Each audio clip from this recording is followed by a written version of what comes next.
நான் போடுற வீடியோ உங்களுக்கு உடனடியாக மெசேஜ் வரும் என்றால் சப்ஸ்கிரைபர் பண்ணுங்க, பெல் பட்டனை கிளிக் பண்ணுங்க. வாங்க வீடியோக்குள்ள. வணக்கம் மக்களே. 12 மனைவிகள், 102 குழந்தைகள், 578 பேர குழந்தைகள், ஒரு கிராமத்தையே உருவாக்கிய ஒற்றை ஆள். கம்பாலா மக்கள் தொகை குறைந்து வருவது குறித்து உலக நாடுகள் கவலை தெரிவித்து வருகின்றன. சூழலில் உகண்டாவில் ஒற்றை ஆளாய் ஒரு சிறிய கிராமத்தையே ஒருவர் உருவாக்கியுள்ளார். அவரும் அவரது 12 மனைவிகளும் இதனை செய்திருக்கின்றனர். உகண்டாவில் கடந்த காலங்களில் குழந்தை திருமணம் எனும் பழக்கம் இருந்தது. ஆனால் 1995இல் இதை அந்த நாட்டு அரசு தடை செய்தது. ஆனால் அதற்கு பதிலாக பலதர மணம் என்பது கட்டாயபூர்வமாக அனுமதிக்கப்பட்டது. எனவே நாட்டில் சுமார் 8.3% பெண்களும் 7.1% ஆண்களும் பலதார திருமணம் உறவில் இருக்கின்றனர். இதில் ஒருவர்தான் மூசா கசஹாயா காசேரா. இவர் உகண்டாவில் முகிசா கிராமத்தில் வசிக்கும் இவர் கால்நடைகளை வளர்த்து வருகிறார். அதே நேரத்தில் கசாப்பு கடையிலும் வேலை செய்து வருகிறார்.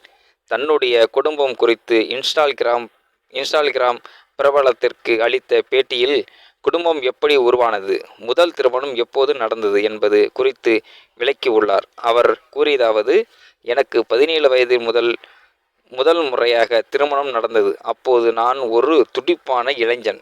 என்னுடைய ஊர் முழுவதையும் வெறும் கால்களிலே நான் சுற்றி வந்திருக்கிறேன்.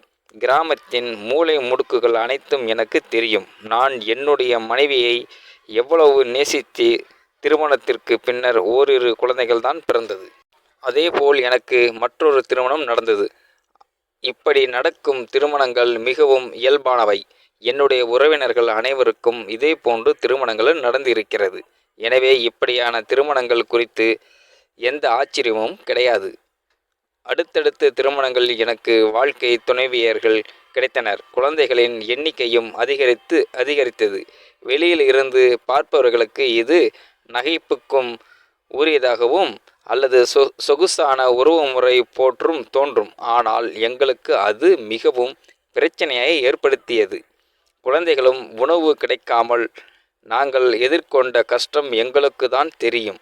குழந்தைகள் மனைவிகளும் உணவு தங்குமிடம் உரிய இடமும் இன்றி தவித்தனர். வாழ்க்கையை பெரிய போராட்டமாக இருந்தது. இப்போது எனக்கு மொத்தம் 12 மனைவிகள் இருக்கின்றனர். குழந்தைகளாக 102 குழந்தைகள் இருக்கின்றனர். பேர குழந்தைகள் 578 பேர் இருக்கின்றனர் என்று கூறியுள்ளார். இந்த வீடியோவை பார்த்த பலரும் இது குடும்பம் கிடையாது, ஒரு சிறிய கிராமம் என்று கலாய்த்துள்ளனர். உகண்டா அதிகம் பிறப்பு விகிதம் கொண்ட நாடாக இருக்கிறது. ஆனால் வறுமை உச்சத்தில் இருக்கிறது. பால்வினை நோய்களுக்கும் அதிக அளவில் இருக்கிறது என்பது குறிப்பிடத்தக்கது. இந்த வீடியோவை பார்க்கின்ற நீங்களும் வீடியோ பற்றின கருத்துக்களை கீழே உள்ள கமெண்ட் செக்ஷனில் சொல்லுங்கள். மற்றவங்களுக்கும் ஷேர் பண்ணுங்கள். அப்படியே நம்ம சேனலையும் சப்ஸ்கிரைப் பண்ணிக்கோங்க, பெல் பட்டனை கிளிக் பண்ணிக்கோங்க. நன்றி, வணக்கம் மக்களே.